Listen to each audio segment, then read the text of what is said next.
Magandang araw po sa inyong lahat mga tol. Ngayon po ay November 14, 2025 at pag-usapan po natin. Ito kasi ang problema sa ilang mga kakampink at dilaw, ano? Ang feeling po nila sa kanilang mga sarili at sa kanilang sinusuportahan, partikular si dating Pangulong Benigno Aquino, ay parang santo at napakagaling. At lagi nila itong ikinukumpara sa kasalukuyan at syempre sa nakaraang administrasyon. Wala akong pakialam sa Duterte administration kung yan po ay kanilang banatan. Pero yung patutsada nitong si Jerry Kakanindin, isang kakamping kay Pangulong Bongbong Marcos na incompetent, mukhang hindi yata tama ito. Lalong-lalo na kung babalikan po natin yung comparison na kanyang ginagawa. Sa latest post kasi o post yesterday nitong si Jerry Kakanindin, shinare niya po ang dalawang pagkakataon.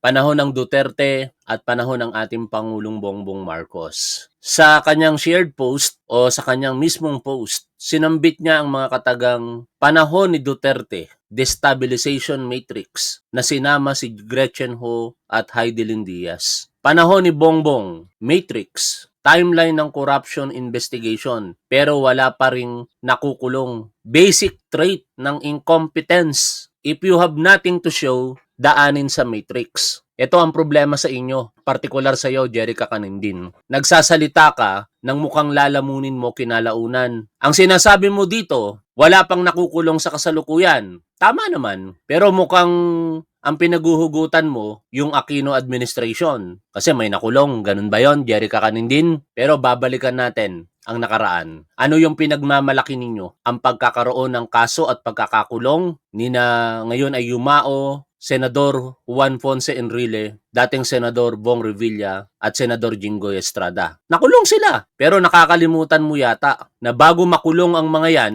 lumipas ang almost isang taon. Ang ating Pangulong Bongbong Marcos, kailan siya naghayag ng kanyang nalalaman o dismaya sa mga flood control projects na ito sa kanyang SONA nitong nakaraang Hulyo lamang, July 28, 2025. Sabi ng ating Pangulo, mahiya naman kayo at talagang papanagutin niya ang lahat ng mga balasubas na kinalaunan niyang tinawag sa termino na yan. Anong petsa ngayon? November 14, 2025. September, October, November. Magtatatlong buwan pa lamang, August, September, October, November. Mag-aapat na buwan na. Wala pang nakukulong. Pero masyado kayong atat. Pero ang sinabi ng ating Pangulo yesterday, bago magpasko, may makukulong. Matagal ba yung timeline na yan? Na mukhang ipinagmamalaki ninyo sa nakaraang administrasyon ni Aquino na may nakulong? Tingnan natin. Tinanong ko kay ChatGPT, kailan ba nakulong ang mga sangkot sa PDAP scam? Sina Senador Jinggoy Estrada, rest in peace kay Juan Ponce Enrile at kay dating Senador Bong Revilla. Ito po yung timeline.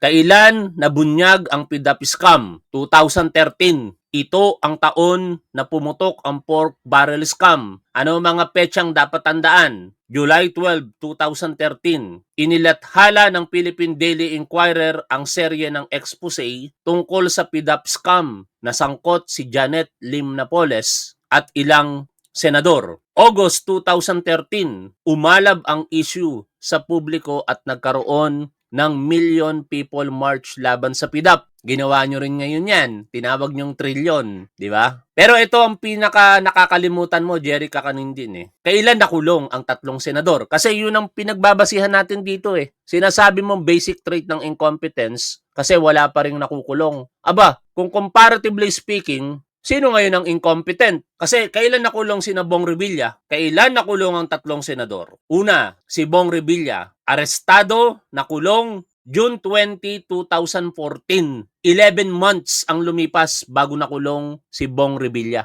Ikalawa, Jinggoy Estrada, arrested, nakulong noong June 23, 2014. Again, 11 months ang lumipas bago nakulong. Kusang sumuko sa PNP matapos lumabas ang kanyang warrant of arrest. Ito ang pinaka matagal. Si Juan Ponce Enrile, almost a year. Arestado na kulong noong July 4, 2014. Ngayon, sabihin mo sa amin, Jerry Kakanindin, sino ang incompetent? Huwag niyong ikumpara si Pangulong Bongbong Marcos, lalong-lalo na dito sa Duterte administration. Hindi gawain ni Pangulong Bongbong Marcos ang magpangalan ng mga bagay-bagay o personalidad nang wala siyang kasiguruhan kung ito ba'y merong kasiguruhan na makukonvict. Sa press conference kahapon ng ating Pangulo, ang linaw po ng kanyang binanggit. Hindi sila nagkakaso para lamang sa optics. Sila ay nagkakaso para siguraduhin ang conviction. Anong gusto nyong mangyari? Katulad nung nangyari sa Aquino administration, 11 months ang lumipas bago nakulong yung mga senador, tapos kinalaunan,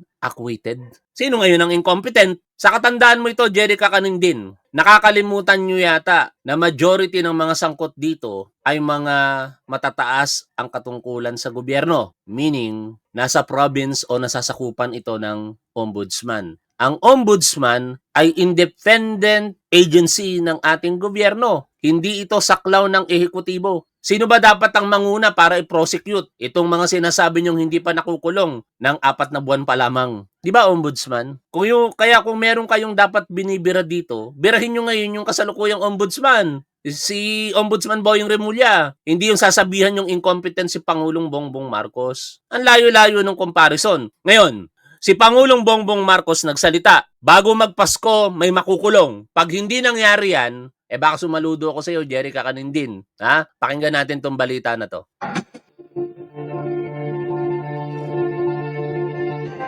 Mahigit 3 buwan na mula nang simula ng investigasyon sa manumalyang flood control projects, pero ipinagtataka ng marami kung bakit wala pa rin napapanagot hanggang ngayon. Tugon dyan ng Pangulo, makukulong na sila bago pa magpasko. Nakatutok si Ivan Mayrina. Makukulong bago magpasko ha. Pag nangyari yan, lalamunin mo yung kinain mo, Kakanindin. Ay ang sinasabi mo, Kakanindin. Ha? Parang pangalan mo, kakainin. Ha? Kasi pag nangyari na may makulong sa December, sinong mas mabilis? Biruin ninyo, nagsalita si Pangulo, Hulyo, August, September, October, November. Tapos December may makukulong na. Di 5 months pa lamang kulong na. Samantala kay Aquino, 11 months. Talaga nga naman kayo. Alam niyo, ayoko sanang itapik ito kasi sa katotohanan, marami namang mga kakakamping at dilaw na sumusuporta sa ating Pangulo. Pero mababasa ko yung mga ganitong patutsada ng isang kilalang writer na kakamping, malaki ang following nito, parang mini-misplace mo yung impormasyon, no? At nililigaw mo ng landas ang publiko. Sabihin mo rin, total, kinumpara mo yung dalawang administrasyon, ang Duterte at Marcos Bakit ayaw mong sabihin dito na nung panahon ng Aquino administration, 11 buwan ang lumipas bago merong nakulong? Wala silang Merry Christmas. Before Christmas, makukulong na sila. Ito ang tiniyak ni Pangulong Bongbong Marcos sa kanyang press conference kanina. Makukulong na niya ang mga sangkot sa mga maanumalyang flood control project. Palagay ko, hindi palagay ko, alam ko, bago magpasko, marami dito sa napangalanan dito ay palagay ko matatapos na yung kaso nila, buo na yung kaso, makukulong na sila. Ay sa Pangulo, may 37 individual na sangkot sa flood control scandal. Base sa unang batch ng cases repero ng Independent Commission for Infrastructure o ICI sa Ombudsman. Ito ang mga naimbestigahan na at may nakalat na ebidensya. Hindi tinukoy ng Pangulo kung sino ang kabilang sa listahan, pero kabilang sa mga nirefer ng ICI, si dating Congressman at Appropriations Committee Chairman Zaldico, na hanggang ayaw magbalik bansa dahil sa mga banta umano sa kanyang buhay.